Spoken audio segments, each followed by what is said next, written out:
मैं कुरान हूँ। है ईमान वालों, अपनी एहतियात कर लो, फिर निकलो जुदा जुदा या इकट्ठे होकर। और तुम में कोई ऐसा भी है जो देर लगा देता है। फिर अगर तुम्हें कोई मुसीबत पहुंचे तो वो कहता है कि अल्लाह ने मुझ पर इनाम किया कि मैं उनके साथ न था। और अगर तुम्हें अल्लाह का कोई फजल हासिल हो तो कहता है गोया तुम्हारे और उसके दरमियान कोई मोहब्बत का रिश्ता ही नहीं, कि काश मैं भी उनके साथ होता तो बड़ी कामयाबी हासिल करता।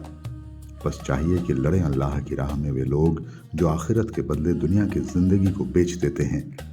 और जो शख्स अल्लाह की राह में लड़े फिर मारा जाए या गालिब हो तो हम उसे बड़ा अजर देंगे।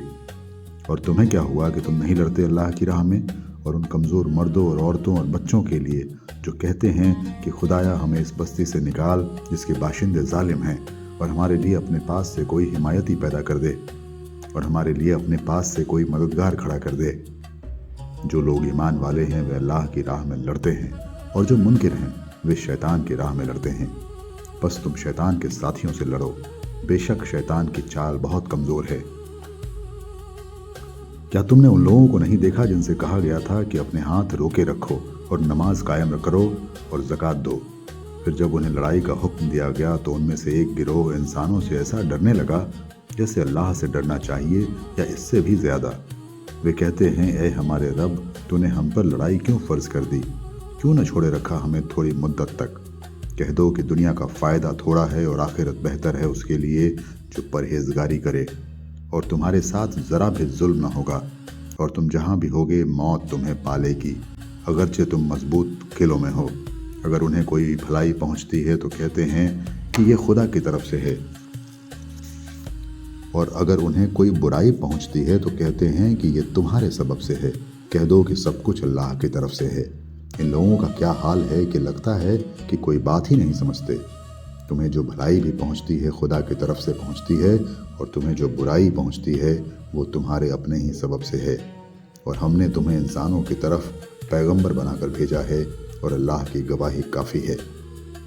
जिसने रसूल की इताअत की उसने अल्लाह की इताअत की, और जो उल्टा फिरा तो हमने उन पर तुम्हें निगरां बनाकर नहीं भेजा है। और ये लोग कहते हैं कि हमें कबूल है।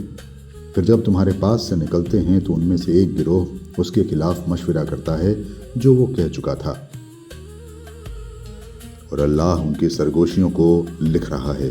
बस तुम उनसे एराज यानी उपेक्षा करो और अल्लाह पर भरोसा रखो, और अल्लाह भरोसे के लिए काफ़ी है। क्या ये लोग कुरान पर गौर नहीं करते?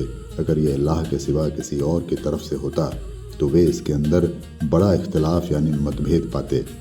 और जब उन्हें कोई बात अमन या खौफ की पहुंचती है तो वो उसे फैला देते हैं, और अगर वे उसे रसूल तक या अपने ज़िम्मेदार लोगों तक पहुंचाते तो उनमें से जो लोग तहकीक करने वाले हैं वे उससे हकीकत जान लेते। और अगर तुम पर अल्लाह का फजल और उसकी रहमत न होती तो थोड़े लोगों के सिवा तुम सब शैतान के पीछे लग जाते। बस लड़ो अल्लाह की राह में, तुम पर अपनी जान के सिवा किसी की जिम्मेदारी नहीं, और मुसलमानों को उभारो। उम्मीद है कि अल्लाह मुनकिरों का ज़ोर तोड़ दे, और अल्लाह बड़ा ज़ोर वाला और बहुत सख्त सज़ा देने वाला है। जो शख्स किसी अच्छी बात के हक़ में कहेगा उसके लिए उसमें से हिस्सा है, और जो इसके विरोध में कहेगा उसके लिए उसमें से हिस्सा है। और अल्लाह हर चीज़ पर कुदरत रखने वाला है।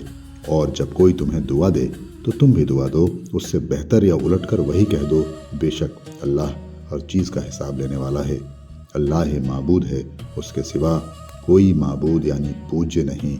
वो तुम सबको क़यामत के दिन जमा करेगा जिसके आने में कोई शुबा नहीं, और अल्लाह की बात से बढ़कर सच्ची बात और किसकी हो सकती है।